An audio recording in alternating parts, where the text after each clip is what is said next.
What's going on, everybody? Welcome to this episode of The Beer Chasers. I'm Preston. We're joined once again by Burnt Brian from The Burnt Brian Show. Brian, how's it going? Man, doing well. Good to see you again. You too, my friend. So tonight is part 2 of our 2-part series here in the Walmart beer. So the last time we had the Belgian Wit and the Amber Ale. This time we have 2 more from the pack to try. Tell them what we got.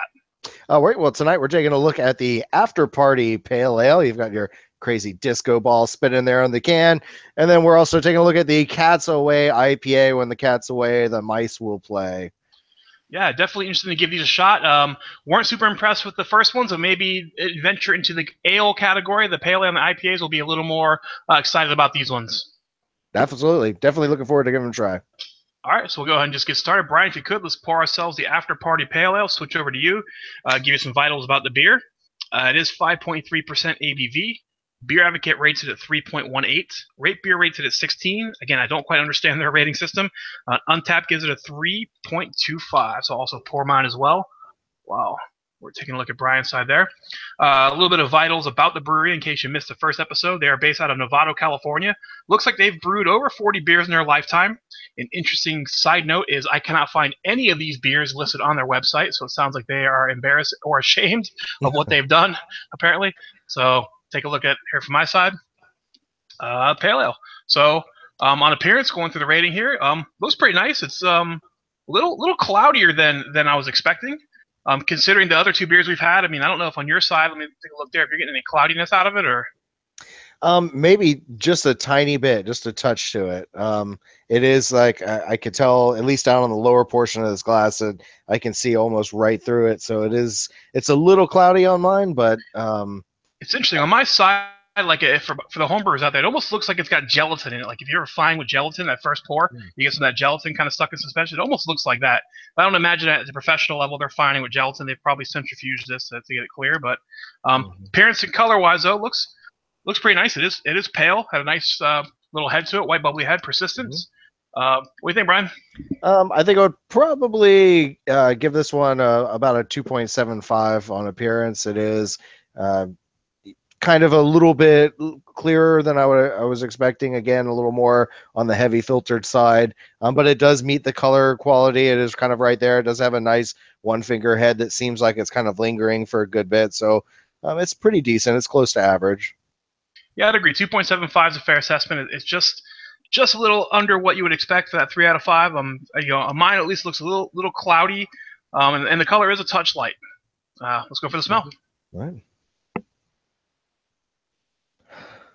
Very, very flattish kind of hop aroma. There's some hop there, but it's kind of subdued by kind of maltiness.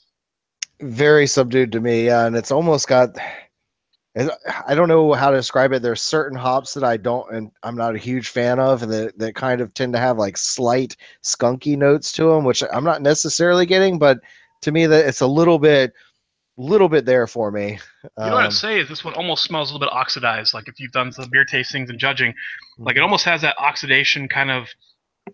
I'll call it I don't know how to describe it. It's just a hard thing for me to describe. But once you kind of understand what it is, it's got that oxidization, almost like that hop oxidization, like you're mentioning. The hops are just a little not right.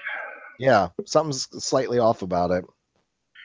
For the smell on this one, I mean, just for that, I'm going to go a 1.75. It definitely does not smell appetizing to the nose, if you want to say that. It definitely does not make me want to drink it. I kind of want to like, oh God, I almost don't want to taste this.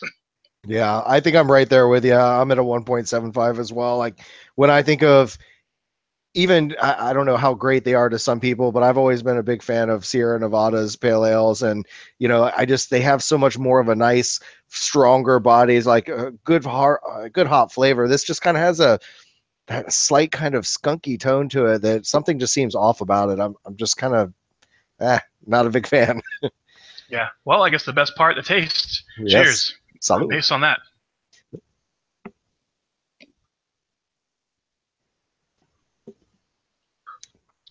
Taste is similar to the nose, and that's been the theme. If you watched the last episode, don't want to give too much away. Yeah. Lackluster in the taste. It's just kind of a weird flat malt and a weird flat hop. I mean, flat's really the only word I can describe this as. No, I think flat's a perfect description. It's a very toned down, watered kind of If a pale ale to me, there's just really not a whole lot going on there, and and what is going on isn't all that great.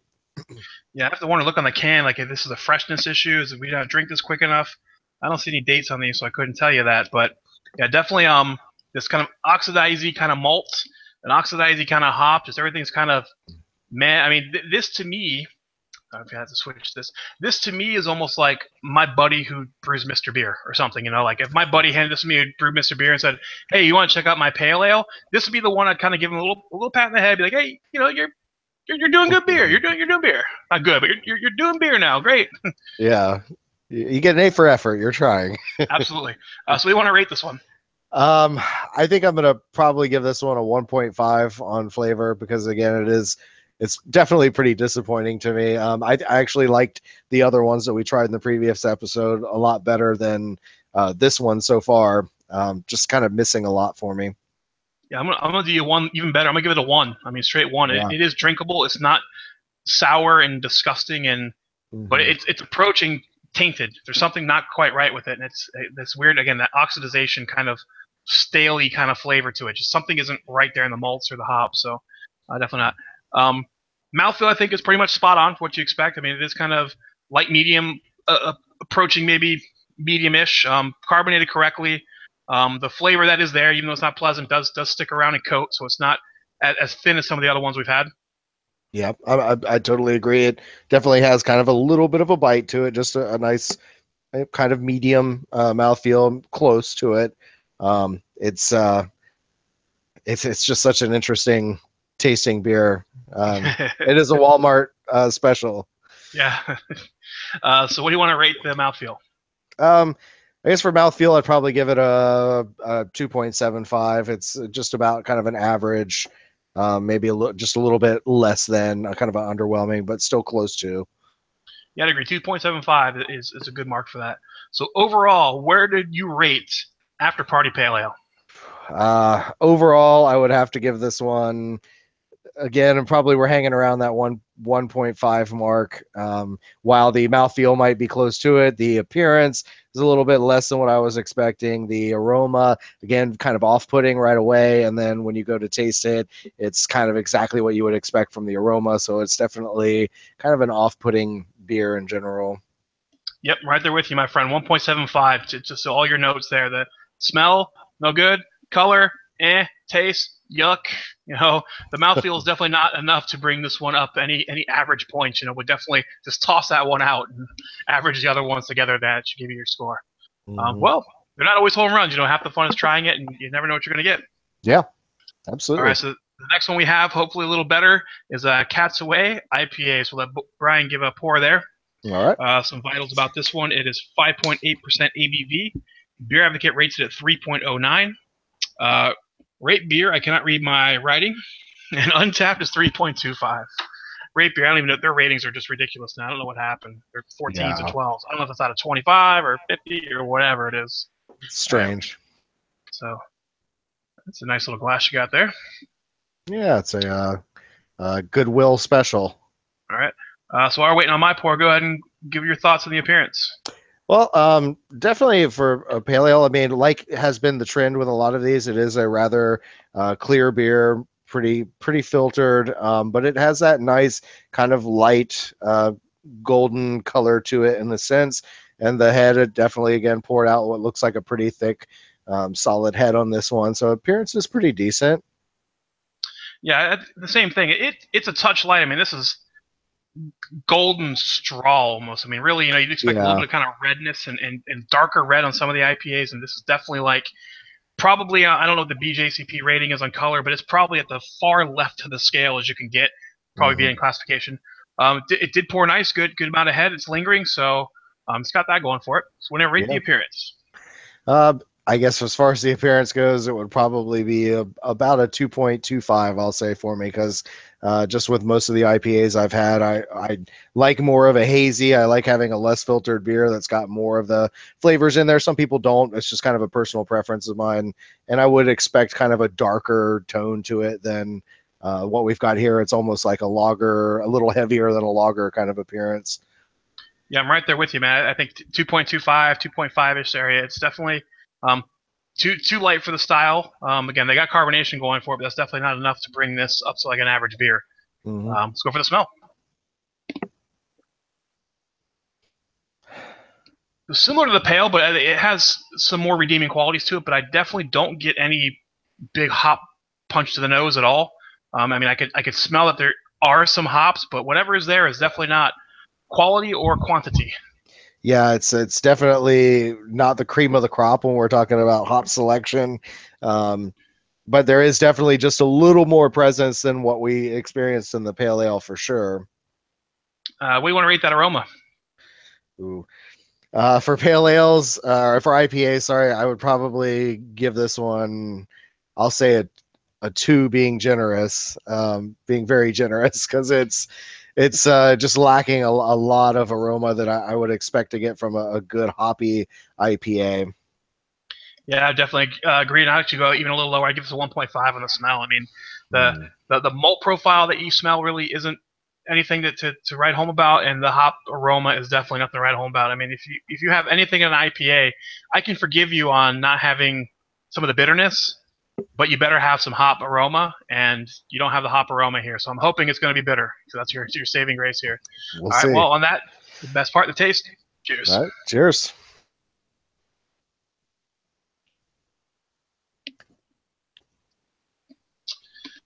Man, no bueno. No, it's not. It's not terrible, but it's definitely missing hop aroma. There is some bitterness there, but it's definitely a more subdued bitterness than I think your average IPA fan would come to expect. Maybe this isn't marketed towards the average IPA fan, but if you're picking this up and doing an honest review like we are, it's definitely missing some of that hop punch. Malt profile is pretty flat across the board. It's just not. I don't get any kind of crystal sweetness. I really don't get any crackeriness. I don't get anything out of the malt other than just enough to support this is a beer. What do you think?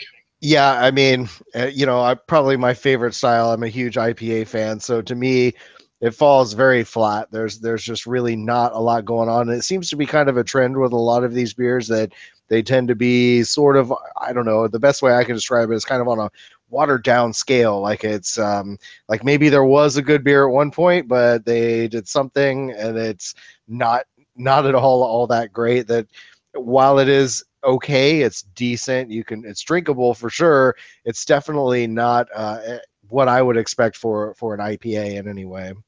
All right, so what's our rating? My rating for this one, I'm gonna have to give it a 1.5. I'm even kind of leaning, actually, let me change that, let me go all the way down to a 1 for this one, because I love IPAs so much that I couldn't give this any higher than really a 1 in my opinion. I'll be a touch more generous at a 1.25, only because that pale ale was even worse than this, and I gave that, I think, a 1. So it's a step up from the pale, but that's not saying much, When you're comparing two turds, I can tell you which one smells a little less, but, it's still crap at the end of the day. Yeah, definitely not good. Definitely, I don't even think non-IPA fans would like this. IPA fans aren't going to like this. There's not much redeeming about it. All right, let's move on to mouthfeel. Mouthfeel, I think it is appropriate. It is light medium again. It's got great lingering power. The flavor that you don't like sticks around, so it's not swallow and gone. So maybe that's a detriment in this, but per style, it sticks around. There is a weird lingering bitterness that I don't like. I don't know what they're doing to bitter this, if it's really hops or if it's cat piss or something. I don't know, but it lingers, but it's not very pleasant. What do you think? Maybe the cat went away, but they took some of its urine and flavored the beer with it, because that's why the cat ran away. He pissed exactly. in the beer. There's definitely something unappealing about it, and again, like you kind of nailed it. While the flavor does linger, it's not something that's all that great of a quality. And so for that reason, I would I think I would probably give this I'm going to keep it the same as a flavor. I'm going to give it a 1 as far as the mouthfeel goes for me. I don't know. Yeah. I'll give it a 2.75. I mean, per style, it's there. Again, I don't enjoy the flavor. That is lingering, but it's appropriate for the style. They just didn't nail the flavor that I want to linger. So overall, where is I going to put Cat's Away IPA for you? Overall, I think I'm somewhere around, I'll be generous and say maybe a 1.5 overall. When you take in some of the redeeming qualities like the color, but that's not enough to really save it with the aroma and the flavor and everything else going on. It's just not all that great for me. I'm right there with you. 1.25, 1.5. Dare I say this is probably the worst beer I've had on the show. I may have rated one lower, but I don't recall ever going below like a 2 or a 1.75. So this is probably candidate for worst beer I've had while doing this show. Maybe that's why they're not advertising these beers on their website or anything. No, probably not. That was definitely a cash grab. Take the money and run. Mm-hmm. All right, so I don't think we have to go through this, but we're going to go through it on the beer chasing aspect. Would you pick up After Party Pale Ale if you saw it in the store? No, absolutely not. I wouldn't even recommend it to anyone. No. Not even my worst enemy. No. Same boat. Definitely not picking this one up, and I'm pretty sure it's safe to say Cat's Away IPA. We're in the same boat.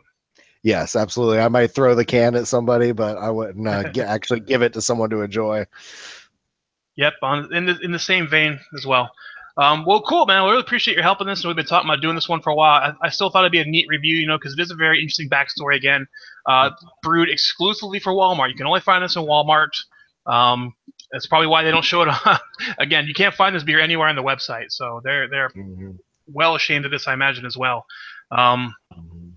The first two beers weren't too bad. The After Party and the Amber and the Wit weren't too bad. No. Drinkable, but overall, meh around. All right, Brian. In closing, do you have anything to share with the Beer Chaser audience? No, not a whole lot. Just hopefully going to continue to put out some new content here with a couple more exclusive beers here sometime soon. Some nice, exciting ones if I can find the time to edit and get it out. But other than that, not a whole lot. Looking forward to doing another podcast with Preston here in the Beer Chasers. And, it's always a pleasure to join you. Awesome, and we'll be doing another one of those very soon. I've actually got an event planned for the end of December. We're going to do Jackbox with Beer Chasers and Friends, so hopefully you are in the Friends column. We'll see you there December 29th, I believe it is.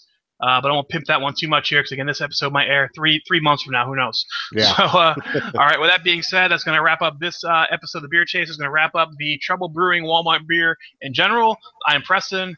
That is Brian of the Burnt Brian Show, and we will see you later. Peace.